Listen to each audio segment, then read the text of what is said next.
Melhor. Bom, vamos lá, vamos abrir o nosso quadro de saúde e de prestação de serviço para a gente já apresentar o doutor Ramon Marcelino. Plantão Médico Bandeirantes.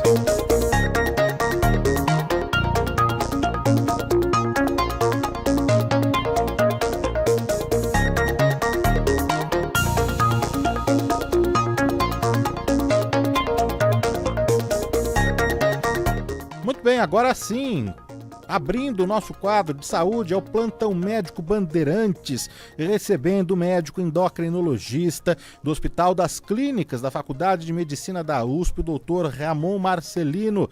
Tudo bem, doutor? Como vai? Seja muito bem-vindo, prazer é enorme.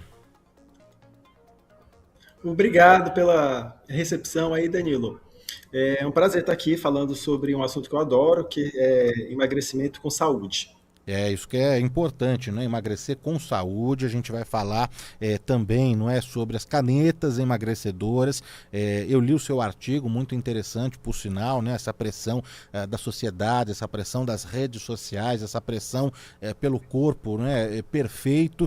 E é um assunto que está despertando a curiosidade de muitos, né? A tal das canetas emagrecedoras. E hoje a gente vai ter aqui a oportunidade de debater, de discutir, de entender mais sobre esse assunto, para que funciona essas canetas, qual que é o público-alvo, os riscos e tudo mais. Eu queria começar justamente por aí, viu, doutor?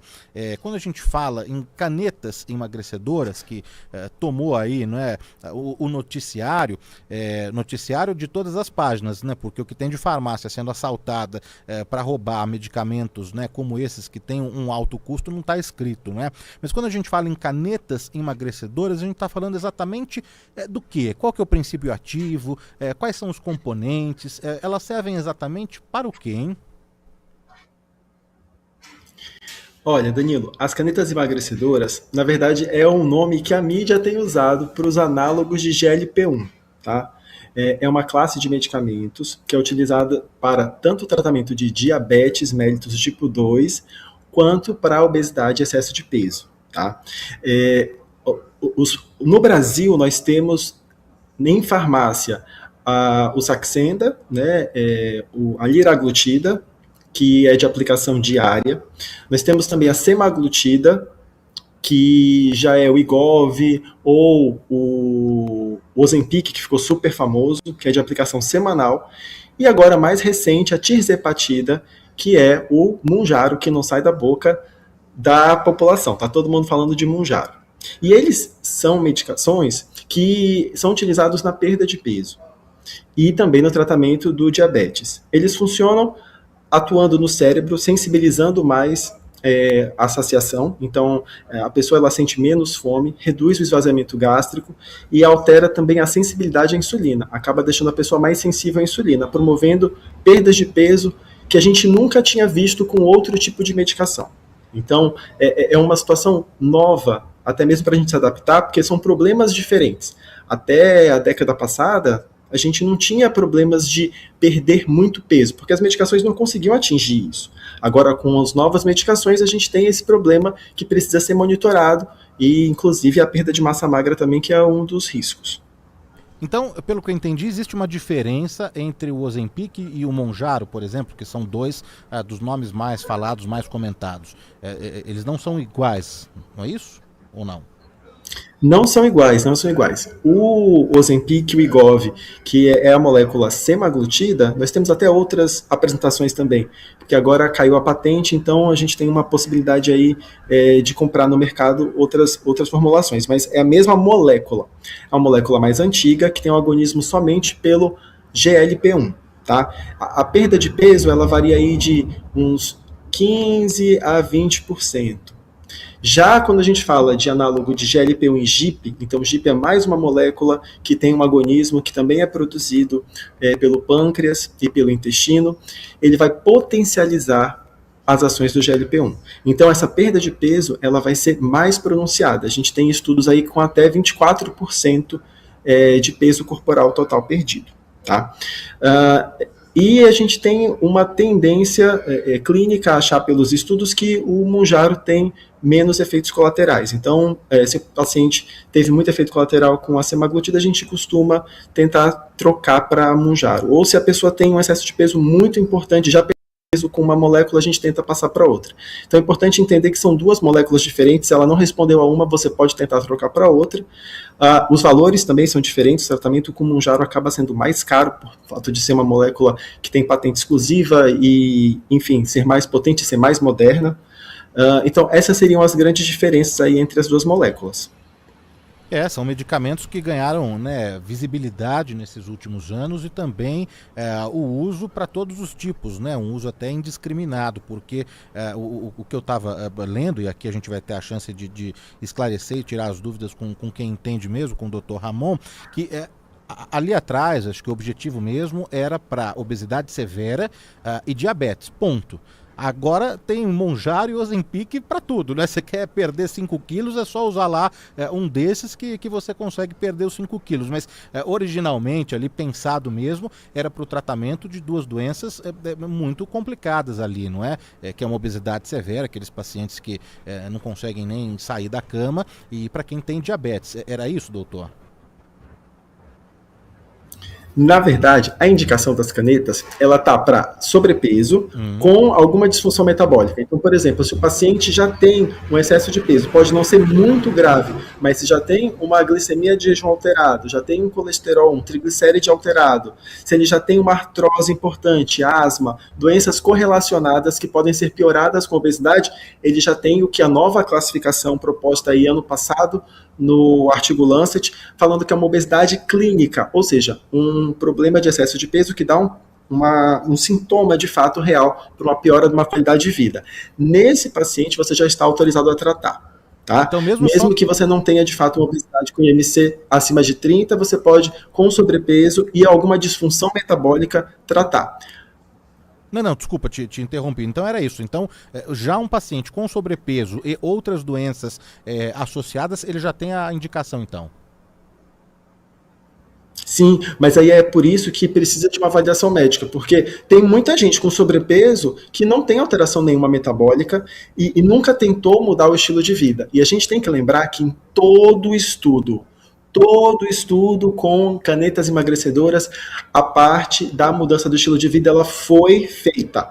Ela foi acompanhada, a prática de atividade física, ela foi estimulada, eles têm um suporte nutricional, porque esses efeitos de perder até 24% do peso corporal total, como no caso da tirzepatida, que é o Mounjaro, foi feito em pessoas que se propuseram a mudar o estilo de vida, a praticar atividade física e a comer de uma forma mais saudável. Então, a pessoa ela acha que não, a pessoa chegou lá só e tomou o remédio. Não, e isso não vai ter um efeito benéfico. Você precisa entender que o remédio, ele vai te ajudar segundo a tua mudança. Então, ele vai ajudar você a lidar com a fome de uma forma melhor, se for bem orientado, e isso vai fazer com que você coma menos e gaste mais energia, e esse déficit calórico faz você emagrecer. Se você só tomar o remédio, não vai emagrecer. Já quero entrar aqui nos riscos, né? Já tem muitas mensagens e dúvidas aqui dos nossos ouvintes, mas só para a gente ainda fechar esse capítulo, então o MC nesse caso aí ele não é muito importante, né? Porque então são outros critérios, não é só pegar o IMC e pronto, né, doutor? Bom ponto, Danilo, porque hoje em dia a gente tem outras ferramentas, como por exemplo a bioimpedância ou, por exemplo, a densitometria óssea de corpo inteiro para poder ver o percentual de gordura. A gente tem uma progressão do sobrepeso e obesidade, inclusive em pessoas com peso normal. Então, aquela pessoa que tem um peso aparentemente normal, mas é só gordura, tem a massa muscular muito baixa, ela pode ter uma obesidade ou um sobrepeso que é subdiagnosticado. Ou seja, se eu for esperar essa pessoa chegar a ter o IMC alterado, ela já pode ter disfunções metabólicas, ela já tem um prejuízo em relação à massa muscular. Então, é um problema que você precisa entender de uma forma um pouco mais pormenorizada, com um pouco mais de critério. Não é só peso alto se fica. Tem algumas nuances que hoje em dia a gente está prestando um pouco mais de atenção em relação à composição corporal. E quem não deve usar, assim, de forma alguma, as canetas, ainda que tenha sobrepeso, ainda que tenha doenças associadas, né? Acho que no seu artigo mesmo você falava aí, não sei se era um tipo de câncer, eu não me lembro exatamente agora, mas quem não deve usar de forma alguma as canetas, hein, doutor?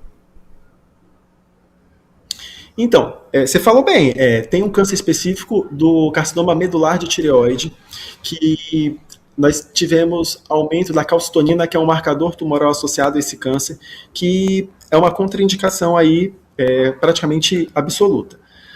Outra contraindicação são transtornos alimentares que são descompensados. Então, o paciente que tem uma anorexia, uma bulimia descompensada, mesmo que tenha um quadro associado de excesso de peso ou sobrepeso com disfunção metabólica, não seria um bom momento de se começar. Tá? Uma outra contraindicação seria quadros de pancreatite de repetição ou pancreatite de origem determinada. Não seria uma boa medicação para se começar. Normalmente a gente tentaria outras medicações, até mesmo medicações mais antigas, para o tratamento de obesidade.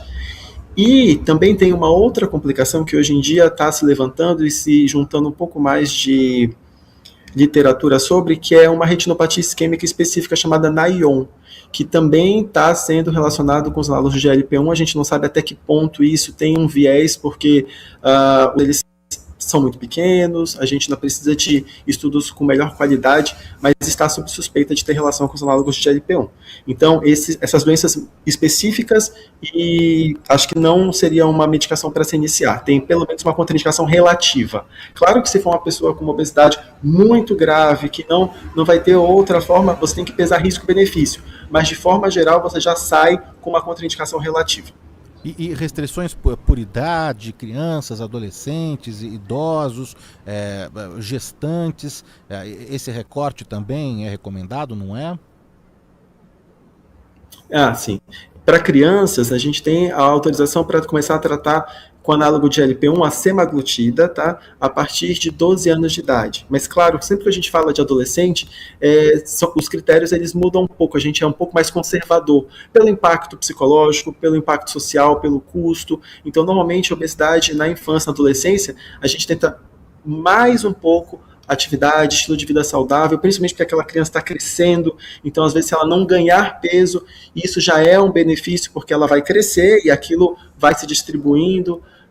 É muito importante a gente lembrar disso. Gestante também não deve fazer nenhum tipo de tratamento para redução de peso por conta da falta de estudos em relação a passar para o feto ou não. A gente tem até algumas moléculas que não passam, mas ainda assim, em bula, você não pode utilizar isso. E em idosos, você tem que tomar um pouco mais de cuidado, porque é uma população mais propensa a ter sarcopenia, que é uma insuficiência da massa muscular, então você pode ter uma predisposição a perder mais massa muscular do que o indivíduo mais novo, mas não é uma contraindicação, você pode utilizar, mas com mais cuidado.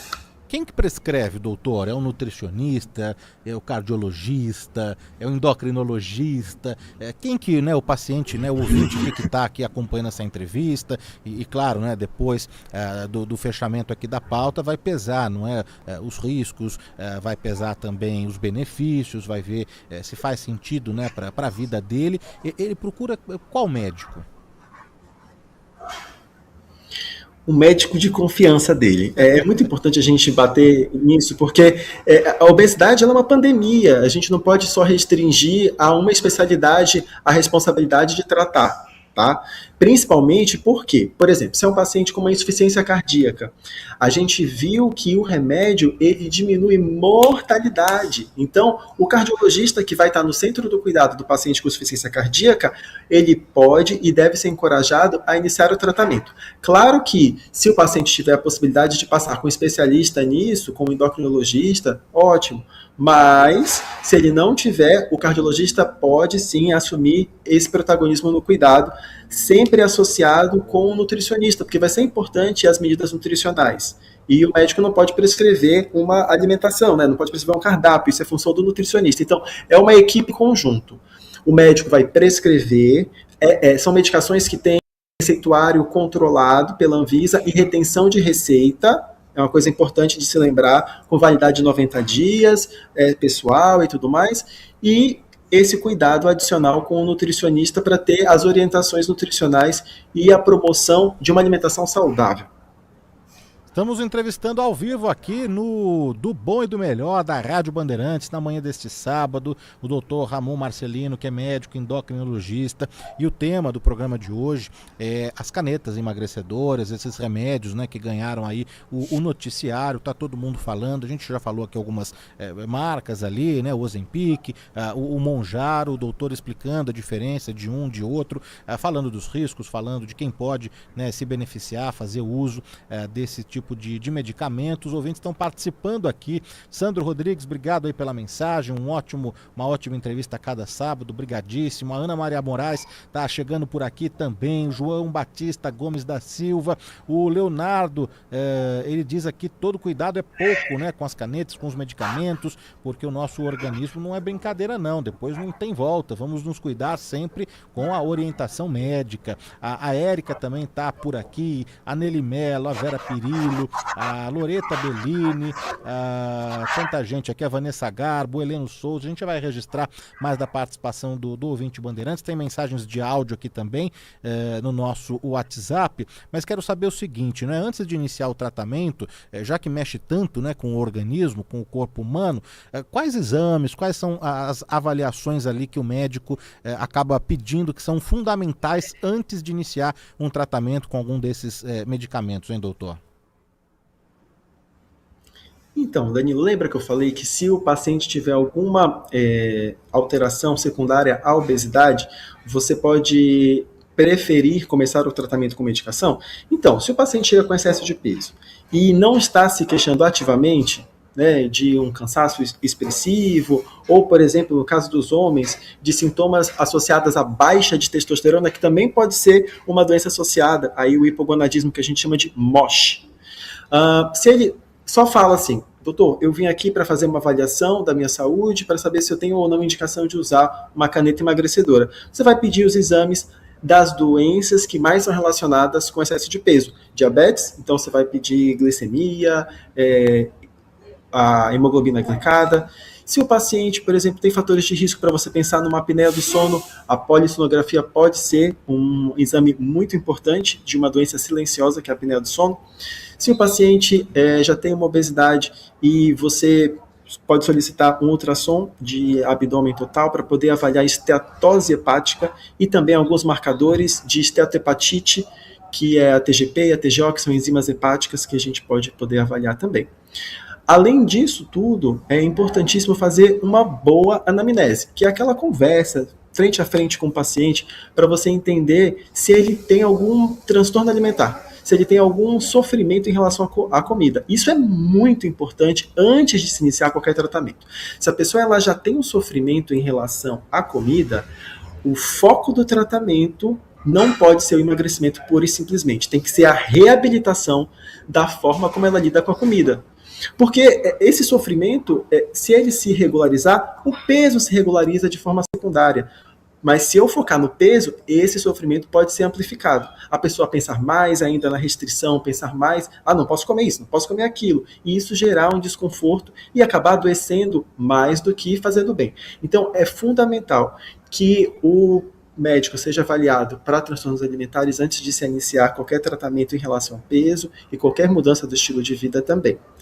Uma outra coisa é entender por que esse paciente ganhou peso. Porque a gente tem visto muito no consultório, o paciente bebe muito álcool, excesso de bebida alcoólica faz com que você também ganhe peso, e se você não perceber isso, você vai diminuir a comida, ele vai continuar bebendo, e isso vai ser pior ainda para o paciente, porque a gente tem um paciente com excesso de peso e desnutrição, porque afinal de contas no álcool não tem vitamina, não tem proteína, não tem os nutrientes que a gente precisa. Doutor, eu estava lendo ontem, né, um artigo que saiu aí pela BMJ, né, a British Medical Journal, um periódico aí importante, né, científico, que traz um alerta importante, né, que ao interromper o uso, né, desses medicamentos, a maioria das pessoas tende a recuperar o peso perdido em um intervalo relativamente curto, né, e aqui a matéria, esse artigo, ele dá quanto tempo, né, a recuperação média de quilos por mês após o fim do tratamento. Essa é a pergunta também do Luiz Carlos, né, o efeito rebote, e queria que a gente entrasse agora um pouquinho nisso. Quanto tempo dura o tratamento? É um ano, é meses, um mês, uma semana? Aí depois o paciente para, encerra, termina esse tratamento, e aí? Ele já perdeu o que ele tinha que perder, aí, claro, ele precisa continuar, né, com atividade física, com alimentação saudável, mas e esse efeito que os artigos e os periódicos estão trazendo, de você voltar a ganhar os quilos perdidos? Muito interessante. E essa pergunta de $1 milhão, né, que todo mundo quer responder. Primeiro, a gente precisa entender que a obesidade é uma doença crônica, tá? E segundo, a gente tem que entender que a gente nunca teve uma medicação tão potente quanto os análogos de GLP-1 que pudessem dar esses desfechos. A gente está falando de redução de mortalidade por câncer, a gente está falando de redução de progressão de doença renal crônica, a gente está falando de redução de infarto e AVC. Então, é importante da gente não perder a indicação, principalmente nesses grupos. Então, se é um paciente, por exemplo, que tem uma insuficiência cardíaca, perdeu peso, a gente tende a entender que ele vai se beneficiar, porque já foi estudado que a medicação, além da perda de peso, teve uma redução da mortalidade. Então, esse paciente provavelmente não pararia de tomar, tá? Se é um paciente também com uma obesidade muito grave, que conseguiu remitir então controlar, então perder aí 15% do peso total, ficou bem dos sintomas, teve as taxas controladas, está indo super bem, a gente pode fazer um teste e tentar suspender isso.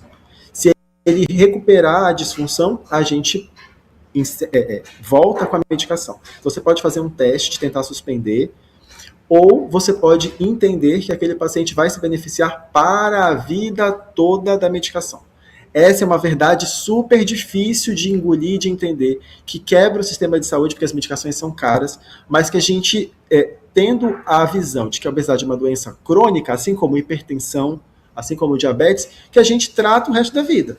Então, os antihipertensivos, eles são usados de forma contínua, e está todo mundo entendendo e aceitando isso tudo bem. Por que a obesidade seria diferente? Tem pessoas, sim, que vão precisar de medicação para a vida inteira, tá? Agora, se é uma pessoa que conseguiu mudar completamente o estilo de vida, que antes era sedentária e agora não é mais, que antes comia por um comer emocional disfuncional, comia as emoções, agora fez as pazes com isso, conseguiu mudar completamente o estilo de vida. Usou a medicação durante um tempo, depois ficou com peso estável. A gente não poderia tentar suspender a medicação? Poderia. A gente tolera até um reganho de peso, que pode ser combinado com o seu médico, de ter um peso alerta, e principalmente, se esse peso for às custas de massa muscular, que também deve ser monitorizado, é um reganho positivo, tá? Agora, se esse paciente começar a perder tudo o benefício que ele ganhou, a gente tende a reiniciar. Então, é uma decisão extremamente individual. O que a gente vê hoje em dia é, por questões de custo, você até diminuir a dose na menor dose para poder que o paciente tenha uma manutenção, que é a principal dificuldade, é a fase de manutenção.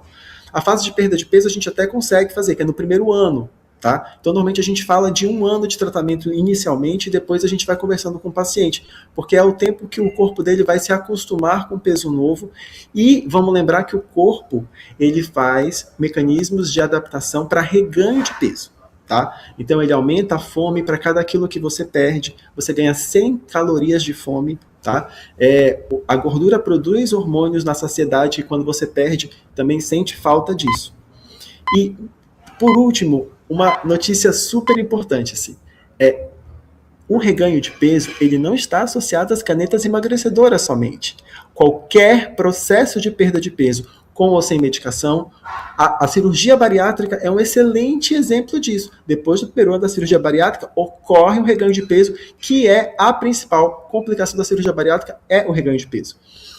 E as canetas podem, inclusive, ser utilizadas para o tratamento do reganho de peso depois da cirurgia bariátrica.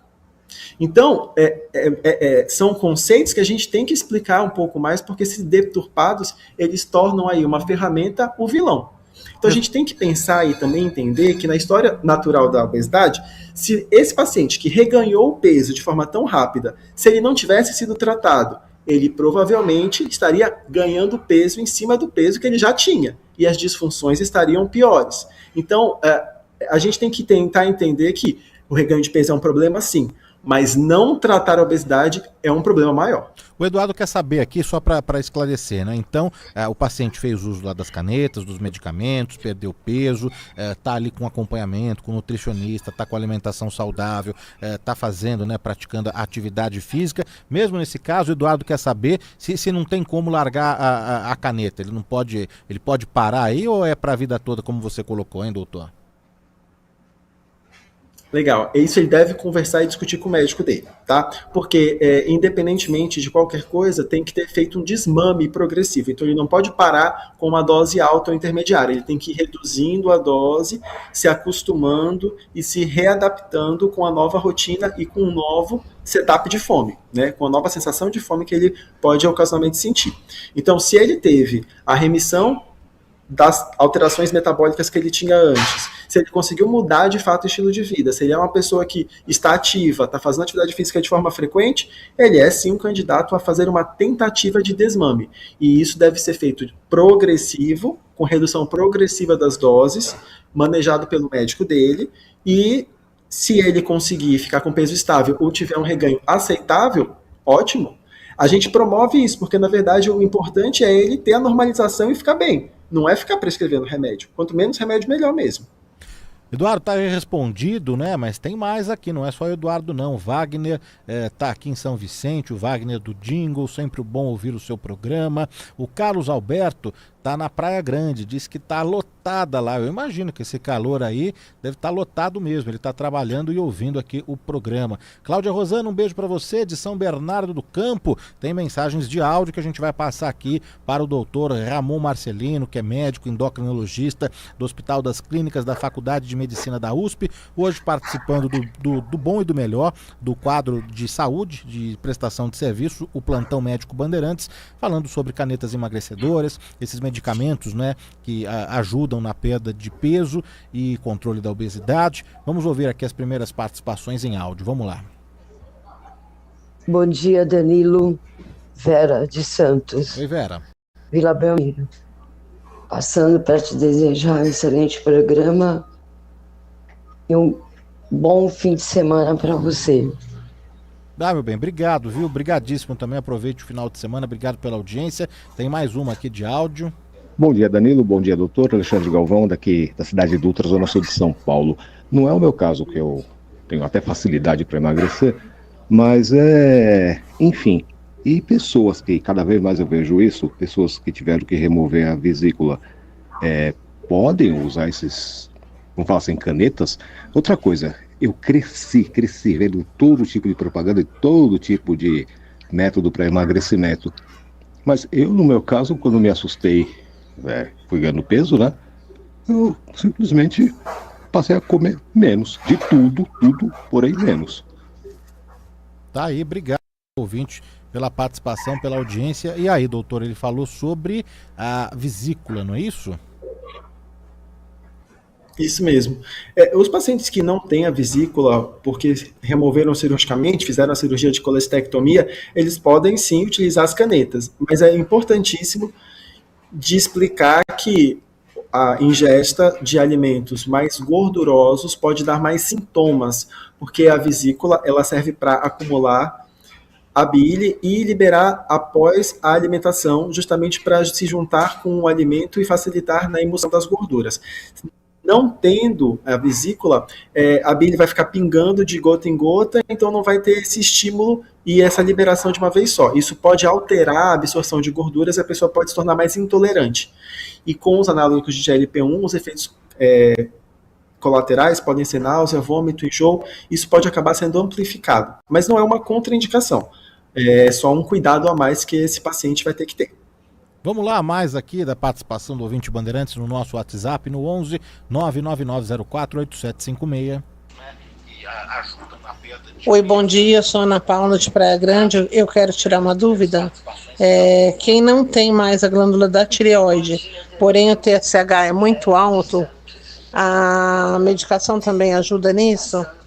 Obrigada. E aí, doutor? Não ajuda, tá? Se você está com hipotireoidismo. Então, se você tem alguma disfunção na tireoide que dificulta a produção de hormônio ou impossibilita, você precisa fazer a reposição hormonal adequada com a levotiroxina como primeira linha de tratamento. A caneta emagrecedora não vai repor a disfunção, são hormônios diferentes. O que a gente está falando da GLP-1, que são hormônios produzidos pelo pâncreas, não vai ter a mesma atuação do que a levotiroxina, que é hormônio produzido pela tireoide.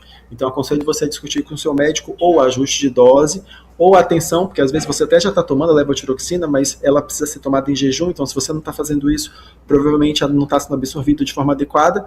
E primeiro ajustar isso, e depois ver a parte das canetinhas se você tiver indicação. E vamos lembrar que a tireoide descompensada pode contribuir para um ganho de peso modesto, aí de até uns 5 quilos, mas basicamente aí as custas de retenção hídrica e de inchaço. Tem mais daqui da participação em áudio, os ouvintes participando. Já vou aqui atender o pessoal do YouTube também, já estou vendo as dúvidas aqui. Mas antes, mais uma de áudio. Vamos lá, vamos ouvir.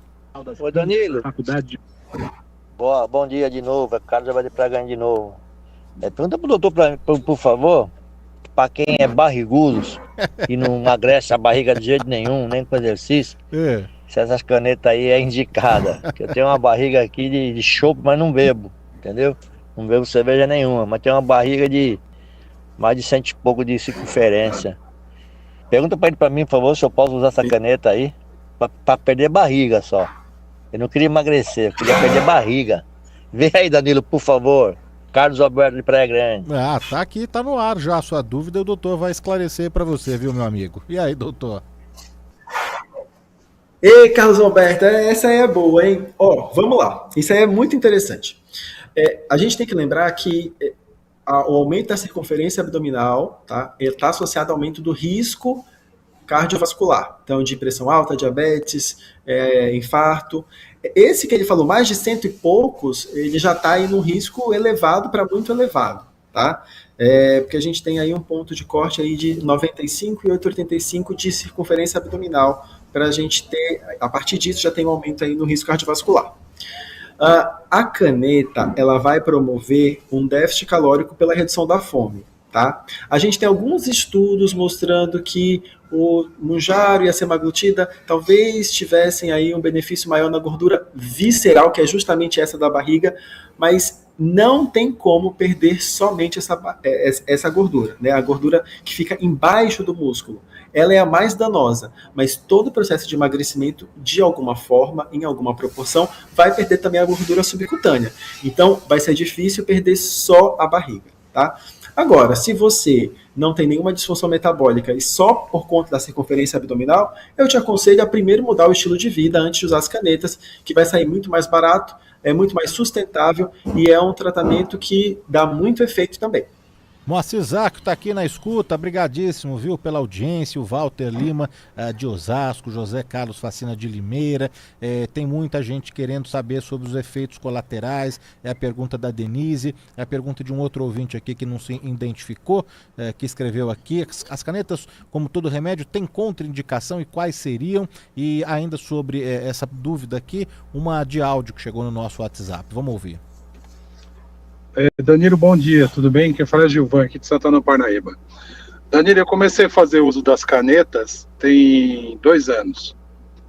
Comecei com o Ozempic, a dose pequena, e a médica foi aumentando. Hoje eu estou usando o Egov naquela dose maior. E emagreci bastante, tá? Eu estava com 118 quilos, hoje eu estou com 95 quilos. E não pratico exercício físico, né?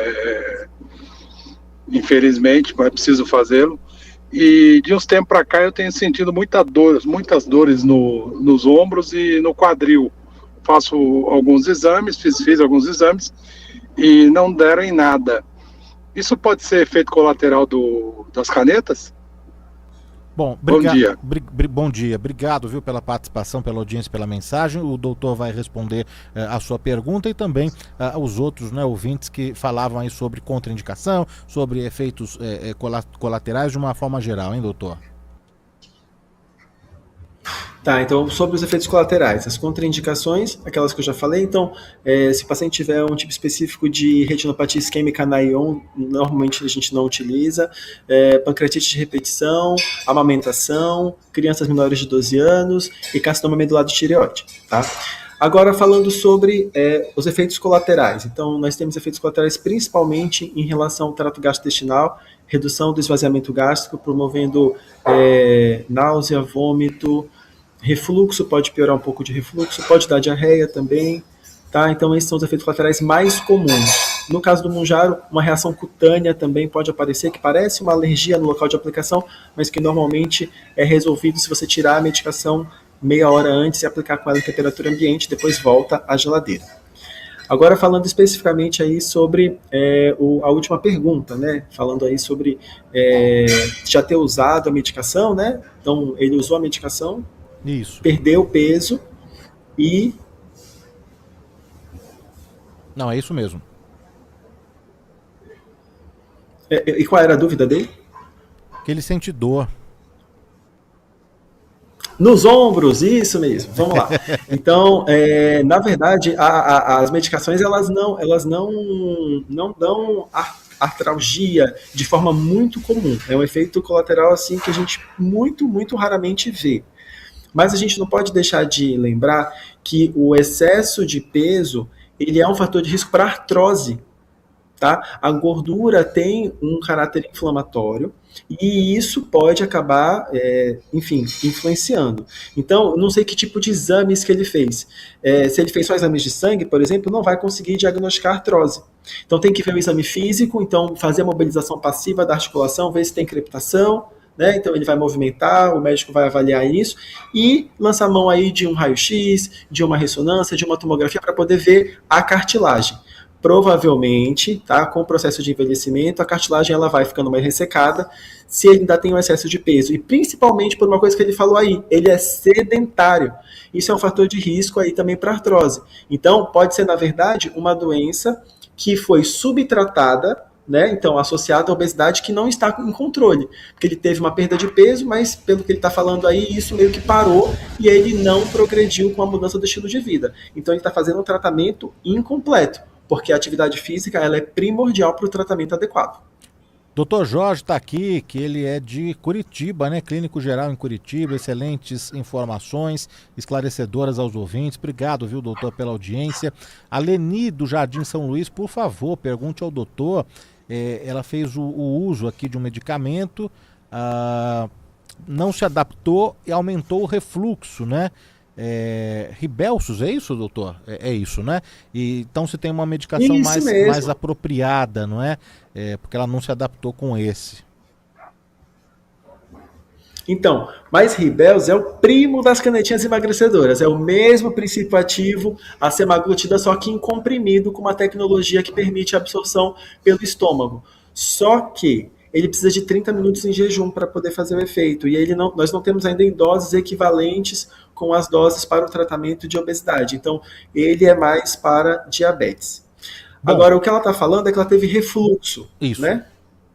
Vai lá, doutor, isso. Isso. E o refluxo, ele pode sim ter relação com o esvaziamento gástrico de todos os análogos de GLP-1. Ela pode tentar mudar, por exemplo, para o Mounjaro, que poderia ter uma ação um pouco melhor em relação a esse sintoma, mas o que a gente costuma ver na prática, sabe o que é, Danilo? É aquela pessoa que quer ser emagrecida pelo remédio. E aí ela força a comer da forma como ela comia antes, e o remédio não vai deixar, e essa comida vai para onde? Ela vai voltar. Então, é preciso de entender que a pessoa ela vai reduzir as quantidades e que ela não vai poder forçar o organismo dela a consumir a quantidade de alimento que ela consumia antes, que é justamente a função do remédio. Então, ela vai precisar reduzir as quantidades, a gente pede para que tenha um maior fracionamento da alimentação, e tem alguns alimentos que sabidamente aumentam o refluxo, como, por exemplo, o vinho tinto, o café, que eles devem ser reduzidos ao máximo. Bebidas gaseificadas também. Não sei se vai dar tempo da gente atender aqui a todos os ouvintes. Falei que era um assunto, né, que desperta mesmo a atenção, a curiosidade. É importante a gente esclarecer, é importante a gente pesquisar e procurar bons médicos, né, que façam esse acompanhamento junto do paciente. Eu vou agora para o YouTube, o pessoal lá tá me cobrando aqui, então vamos lá. Sandro Rodrigues, não é isso? Uma pessoa com doenças cardíacas, hipertensão, que tem 65 anos, pode fazer o uso das canetas emagrecedoras? Pois meu pai está assim, não é? Então vamos lá, ele tem doenças cardíacas, hipertensão, tem 65 anos e pergunta se o pai dele pode fazer o uso das canetas então, doutor. A gente só tem que ver se ele tem indicação, né? Então, se tem realmente excesso de peso, se ele não tem uma deficiência aí na antes de iniciar qualquer tratamento, mas partindo do pressuposto que ele tem de fato um excesso de peso, a obesidade vai piorar a insuficiência cardíaca, pode piorar a hipertensão, e então tem um racional muito bom. Esse tipo de paciente é um paciente que se beneficia muito das canetas emagrecedoras. Quem está aqui falando sobre os riscos de canetas piratas é o Romeu Júnior, é isso? Romeu Júnior, termo importante, mas falem também sobre os riscos do uso das canetas piratas. Tem isso também, né, doutor? Tem essas canetas, o que elas são clandestinas, são contrabandeadas, elas não são originais. O que é isso, hein? Danilo, isso aí é um problema de saúde pública, porque realmente a proporção que a gente está vendo do mercado paralelo está tomando uma proporção absurda isso. Então, até faz parte do artigo que eu escrevi, porque de um lado a gente tem essa pressão estética que faz um aumento do valor do tratamento, as pessoas antigamente, antes da retenção de receita, compravam sem indicação, as medicações acabavam. Do outro lado, a gente também tem o preço muito alto e uma quantidade muito grande de gente com indicação, né? Então tem muita gente com diabetes, muita gente com obesidade. E aí o que aconteceu? O mercado não conseguiu suprir isso de uma forma oficial e o mercado paralelo explodiu, vendendo aí canetas que não são as originais. Isso é um risco porque a gente não tem a mesma fiscalização, a gente não tem o mesmo rigor para saber o que tem na caneta, se a caneta de fato está aquela dose, se tem contaminação. Então realmente a gente não orienta a fazer o tratamento por conta própria e muito menos a utilizar medicações falsificadas, tá? As medicações falsificadas, elas têm um risco e a gente já viu aí que até mesmo insulina foi colocado dentro das canetas ditas como emagrecedoras, a pessoa teve uma hipoglicemia grave. Então elas não são isentas de risco, muito pelo contrário, elas são um problema de saúde pública.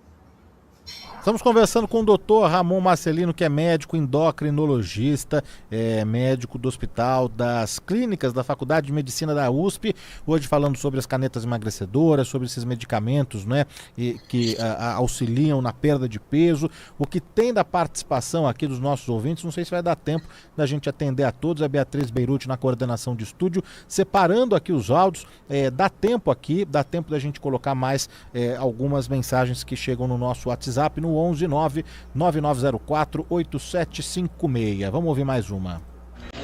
Bom dia, Danilo. Bom dia, doutor. Meu nome é Silvia. Permita-me sair só um pouquinho do assunto. Eu tenho hemoglobina glicada em 5,8. Tomo 2 glifages por dia. E o médico me receitou Forxiga. Só que eu urino demais e eu sou hipertensa e também tomo remédio para pressão. Seria pertinente essa medicação? Por gentileza, se der para responder, eu agradeço muito. Obrigada. Bom dia. Bom dia, obrigado, hein? Vamos tentar ajudar aí o nosso ouvinte, hein, doutor? Vamos sim. Realmente foge do tema porque é outra classe de medicamentos. O que ela está falando do Forxiga é a dapagliflozina, que é o inibidor de SGLT2. São medicações também muito boas, mas mais para diabetes, que mostrou aí reduzir o risco também de mortalidade cardiovascular, de progressão de doença renal crônica. Pelo que eu entendi, ela não tem diabetes, de fato ela tem um pré-diabetes, e se ela está usando o glifage numa dose adequada, faz sentido você ter um aumento e um escalonamento do tratamento aí do pré-diabetes para tentar reverter isso. Agora, o fato dela urinar muito não é uma contraindicação a tomar o remédio, tá? O remédio ele aumenta temporariamente, só no início do tratamento, esse fluxo urinário, lembrando que ele faz com que você libere mais glicose pela urina, então precisa ter uma higiene adequada para não ter um efeito colateral que é relativamente comum, que é a candidíase vaginal, tá? Com o uso da medicação, mas poderia sim contribuir para o seu tratamento, principalmente porque ele também ajuda a diminuir e ajustar a pressão arterial. Então, acho que seu médico mandou super bem aí nessa conduta aí com você. Bom, não vai dar tempo, infelizmente, né, da gente atender a todos os nossos ouvintes, mas prometo que a gente volta com esse assunto, que é um assunto importante mesmo. Eu estava lendo, é claro que a gente foi aqui explicando como que funciona, o princípio ativo, os componentes, né, os riscos também, mas o doutor publicou um artigo muito interessante, né, falando sobre o abuso das canetas emagrecedoras, falando sobre as redes sociais, né, o sofrimento psíquico mesmo, porque você vê ali todo mundo na sua rede emagrecendo, mas você vê as pessoas emagrecendo, perdendo peso, mas você não sabe, né, se ela está perdendo peso com saúde, você não sabe o que ela está usando, você não sabe que tratamento que ela está seguindo, se ela está fazendo atividade física, se ela mudou a alimentação, se a caneta é ou não verdadeira, porque agora até caneta pirata tem, né, uma loucura isso. Então convido aqui os ouvintes a procurarem esse artigo aí do doutor, só pesquisar ali por Ramon Marcelino, médico endocrinologista do Hospital das Clínicas, Faculdade de Medicina da USP, colocar lá abuso das canetas emagrecedoras, vai encontrar esse artigo, e também nas redes sociais do doutor ali no Instagram, por lá tem mais informações, né, as lives, os debates todos aqui no @dr.ramonmarcelino no Instagram. Então, @dr, né, de doutor, Ramon Marcelino, e o doutor continua por lá falando sobre esses e outros assuntos também pertinentes. Doutor, eu sei que ficou faltando muita coisa, mas daí a gente combina numa próxima para a gente continuar esse debate tão importante. Obrigadíssimo, viu, pela atenção e pela disponibilidade aqui com a Bandeirantes. Ô Danilo, eu que agradeço. Eu dei uma pausa, eu vim aqui para Iemanjá, em Salvador, parei só para falar com vocês. Opa, que delícia! Então aproveite muito, hein? Que gostoso, aproveite demais. Então, obrigado, viu, doutor? Obrigadíssimo e até uma próxima. Até uma próxima. Tchau, tchau. Tchau, doutor. Obrigado.